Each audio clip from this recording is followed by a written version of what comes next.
नमस्कार दोस्तों, आज मैं लेकर आई हूँ एक पारिवारिक कहानी जिसकी लेखिका है सारिका राजकोटिया जी। अगर यह कहानी आपको अच्छी लगे तो प्लीज हमारा चैनल सब्सक्राइब करें। रात के 11:30 बज रहे थे। सुरेखा सिलाई मशीन पर कपड़े सिलाई कर रही थी। नींद और थकान की वजह से उसकी आंखें लाल हो रही थी। कमर में भी काफी दर्द हो रहा था। इतने में उसका पति राकेश, जो होटल में वेटर का काम करता है, घर आया। वह भी थकावट के कारण सुस्त नजर आ रहा था। रविवार के दिन होटल में काम जरा ज्यादा हो जाता है। तुम अभी तक मशीन पर बैठी हो, देखो कितनी लाल आंखें हो रखी है, राकेश ने पत्नी से कहा। अरे, एक अच्छा ऑर्डर आया है, कल ही समय पर पूरा करना है, इस कारण थोड़ी देर हो गई। आप हाथ मुंह धो लीजिए। आप खिचड़ी बनाने को कह गए थे ना, तो खाने में खिचड़ी बनाई है, सुरेखा ने कहा। राकेश होटल में वेटर का काम करते हैं। सुरेखा छोटे मोटे सिलाई के काम करके अपने पति का आर्थिक सहयोग करती है। और बेटा राघव अभी कॉलेज के फर्स्ट ईयर में है और बेटी 10वीं क्लास में। राकेश ने गांव में एक गरीब परिवार में जन्म लिया था। गांव में अचानक आई बाढ़ से उसका सब कुछ तबाह हो गया। उसके माता पिता बाढ़ में बह गए। घर बार सब तबाह हो गया। बस राकेश और उसकी छोटी बहन माया रह गए मुसीबतों का सामना करने के लिए। उसके चाचा ने भी गरीबी का हवाला देते हुए उन्हें अपने साथ रखने से मना कर दिया। गांव वालों की मदद से 16 वर्षीय राकेश अपनी बहन को लेकर शहर आ गया। जहां जगह मिलती सो जाते। राकेश ने जगह जगह काम मांगना शुरू कर दिया। जो भी काम मिलता वह करने को तैयार था, क्योंकि उसके ऊपर अपनी बहन की भी जिम्मेदारी थी। कभी छोटी सी चाय की टी स्टॉल पर काम किया, तो कभी लोगों की गाड़ियां साफ की।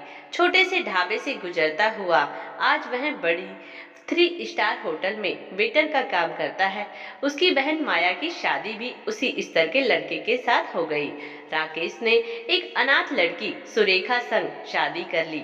सुबह उठते ही राघव अपने पिता से कहता है, पापा मुझे 200 रुपए चाहिए। लेकिन बेटा, अभी 3 दिन पहले ही तो तुमने रुपए लिए थे, सुरेखा बीच में बोली। अब बेटा अच्छे कॉलेज में पढ़ता है, बड़े लोगों के साथ उठना बैठना है, पैसे तो लगते हैं ही जी। पिता ने बेटे को पैसे देते हुए कहा। थैंक यू पापा, कहकर बेटा चला गया। शाम को राघव पैर पटकते पटकते घर के अंदर आता है और धम से पलंग पर बैठ जाता है। उसकी माँ कहती है, क्या हुआ बेटा, इतने गुस्से में क्यों हो? आज पापा की वजह से मेरे नए कॉलेज में कितनी बेइज्जती हो गई। पता नहीं कैसे किसी को पता चल गया कि मेरे पापा एक वेटर है। सब लोग मुझे कह रहे थे कि पढ़ लिख कर क्या करोगे, आखिर बनना तो तुम्हें वेटर ही है। क्या पापा को वेटर ही बनना था? कोई दूसरा काम नहीं कर सकते थे? राघव ने गुस्से में बोला। बेटे के मुंह से अपने पिता के लिए अपमानजनक शब्द सुनते हुए सुरेखा का पारा 7वें आसमान पर चढ़ गया।